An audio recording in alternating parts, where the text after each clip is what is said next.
आजकल समय ऐसा है कि हमें अन्य लोगों से संपर्क के वक्त मास्क पहनने की आवश्यकता है, चाहे वो काम पर हो, आते जाते समय या फिर लोगों से मिलते वक्त। हम आपको ये बताना चाहेंगे कि आप हमें इन एनिमेशन में मास्क पहने हुए नहीं देखेंगे, पर हम आपको ये सलाह देंगे कि कोविड-19 से बचाव के लिए आप मास्क जरूर पहने।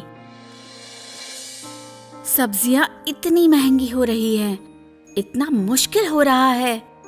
हाँ, ये सच है। पैसों को समझदारी से संभालना पड़ता है। हाँ, ये नदी की तरह बहता रहता है, अंदर और बाहर, तनख्वाह के साथ अंदर और फिर खर्च के साथ बाहर। और अब सुरेश को नया स्कूटर चाहिए। अगर तुम पैसों को संभालती हो तो ये आसान हो जाता है। क्या तुम बजट बनाती हो? बजट किस लिए? बजट बनाना हमेशा अच्छा होता है, ये समझने के लिए कि पैसे कैसे खर्च करें। मुश्किल समय में भी ये काम आता है।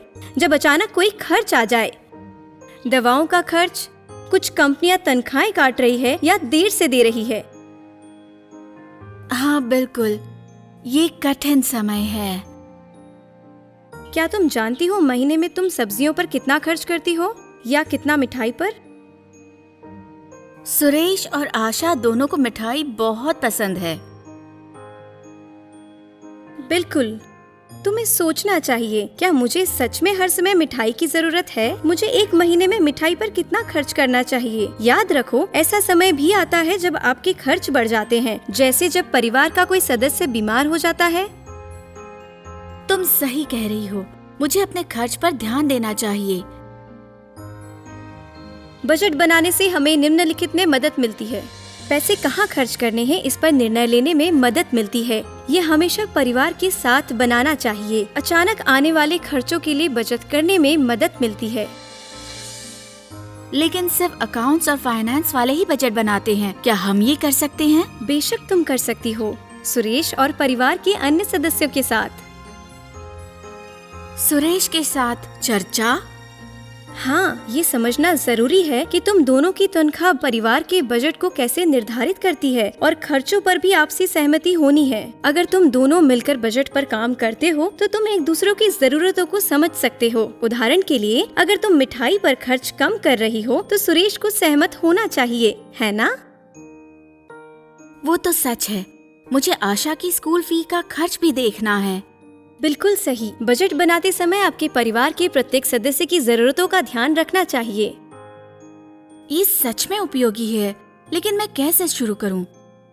चलो सुरेश और तुम दोनों की आय से शुरू करते हैं। सुरेश दुकान पर मैकेनिक का काम करता है ना?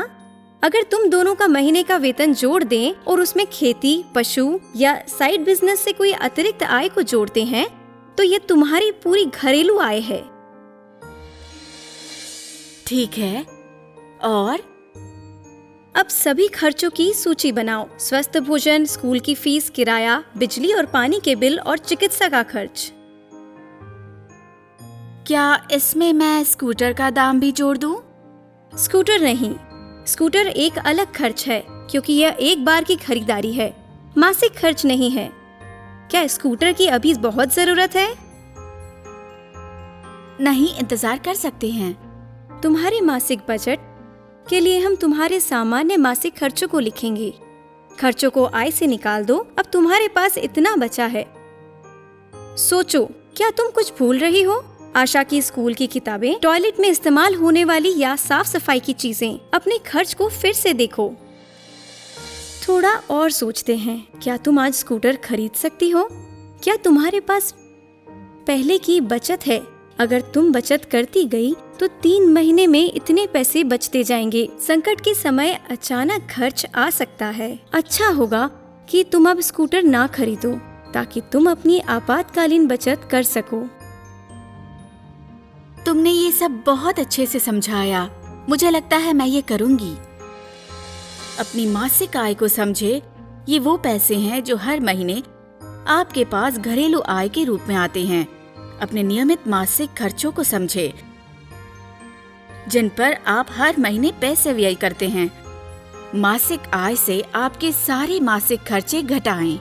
बाकी पैसों की आप बचत कर सकते हैं।